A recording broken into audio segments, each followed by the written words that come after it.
చంద్రగిరి నియోజకవర్గంలో తెలుగుదేశం శాసనసభ్యుడు గెలిచింది. ఇంతకుముందు చెవిరెడ్డి గెలిచేవాడు. ఈసారి తెలుగుదేశం శాసనసభ్యుడు గెలిచిన తర్వాత ఆ ఎమ్మెల్యేకి నున్ను జనసేనకి మధ్యన, అంటే పులివర్తి నాని కదా అక్కడ గెలిచింది, నానికి నున్ను జనసేనకి మధ్యన పొసగట్లేదు. కొన్ని నియోజకవర్గాల్లో వచ్చిన తరహాలోనే ఇద్దరి మధ్యన విభేదాలు తారాస్థాయికి చేరినాయి. జనసేన పార్టీ నేత మురళీరెడ్డికి, ఇటు ఈయనకి మధ్యన, నానికి మధ్యన.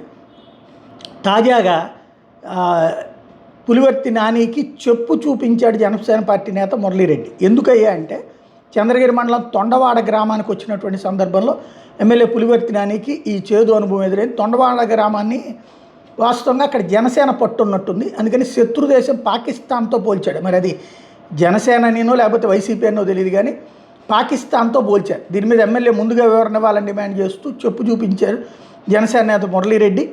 చెప్తో కొడతా డాష్ డాష్ అంటూ దారుణమైనటువంటి పదజాలం, దాని మీదన